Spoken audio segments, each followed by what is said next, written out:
আপনি কি জানেন বাংলাদেশে একটি কোম্পানি কিভাবে রেজিস্ট্রেশন করা হয়, শেয়ার হোল্ডার ও ডিরেক্টরের ভূমিকা কি, এজিএম কেন বাধ্যতামূলক, কিংবা কোনো কারণে কোম্পানির বিরুদ্ধে মামলা হলে কিভাবে সেটি পরিচালিত হবে, আর শেষ পর্যন্ত কোম্পানি লিকুইডেশন বা ভেঙে গেলে এর প্রক্রিয়া কেমন হবে। আজকের আলোচনায় আমরা জানব কোম্পানি আইন 1994 অনুযায়ী কোম্পানি গঠনের শুরু থেকে লিকুইডেশন পর্যন্ত সম্পূর্ণ বিষয়টি বিস্তারিতভাবে আলোচনা করে দিচ্ছি। আমি এমডি আতিকুর রহমান। কোম্পানি রেজিস্ট্রেশনের প্রক্রিয়াটি আমাদের সর্বপ্রথমে জানতে হবে। বাংলাদেশে কোম্পানি রেজিস্ট্রেশন করতে হয় joint stock companies and firms অফিসে। প্রধান ধাপগুলো হলো নাম অনুমোদন করা। আপনি যে কোম্পানিটা প্রতিষ্ঠা করবেন, প্রথমে আপনার কাজ হচ্ছে সেটার একটি নাম দেওয়া, একটি ইউনিক নাম দেওয়া, নাম অনুমোদন নেওয়া। প্রথমে কোম্পানির একটি নাম অনুমোদন করতে হবে। মেমোরেন্ডাম বা আর্টিকেল অফ অ্যাসোসিয়েশন, কোম্পানির উদ্দেশ্য, কার্যক্রম, শেয়ার হোল্ডার, ক্যাপিটাল এবং নিয়মাবলী এখানে লেখা থাকবে। পরবর্তীতে আপনি রেজিস্ট্রেশনের জন্য আবেদন করবেন। আপনার লাগবে প্রয়োজনীয় কাগজপত্র এবং নির্ধারিত ফি জমা দিয়ে আরজিএসসি তে আবেদন করবেন এবং রেজিস্ট্রেশন করবেন। ইনকর্পোরেট সার্টিফিকেট, আরজিএসসি অনুমোদন দিলে কোম্পানি আইনগতভাবে জন্ম নেয় এবং এই ক্ষেত্রে আপনার কোম্পানির রেজিস্ট্রেশনটা হবে। পরবর্তীতে আপনার কাজ হচ্ছে শেয়ার বা শেয়ার হোল্ডার।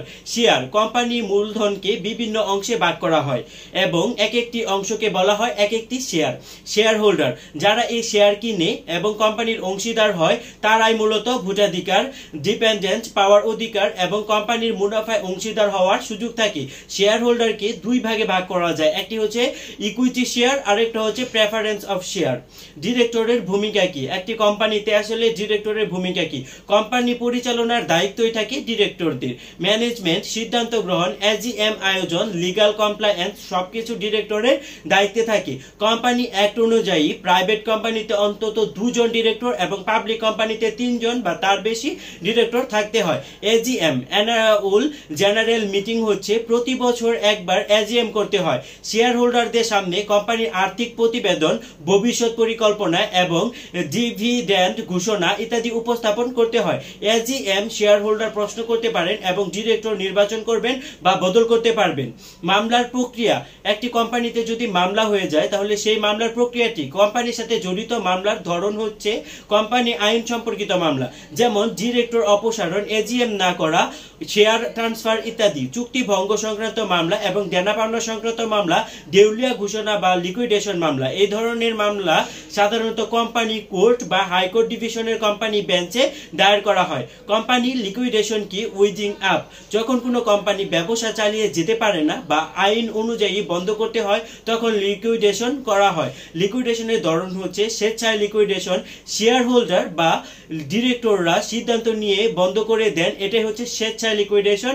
এবং আদালতের মাধ্যমে লিকুইডেশন, দেনা পাওনা বা আইনি কারণে হাইকোর্টের নির্দেশে কোনো কোম্পানি যদি ভেঙে দেওয়া হয় সেটা হচ্ছে আদালতের মাধ্যমে লিকুইডেশন। এই ক্ষেত্রে বাংলাদেশে কোম্পানি আইন অনুযায়ী 1994 অনুযায়ী একটি কোম্পানি জন্ম নেয় রেজিস্ট্রেশনের মাধ্যমে এবং পরিচালিত হয় শেয়ার হোল্ডার এবং ডিরেক্টরদের মাধ্যমে।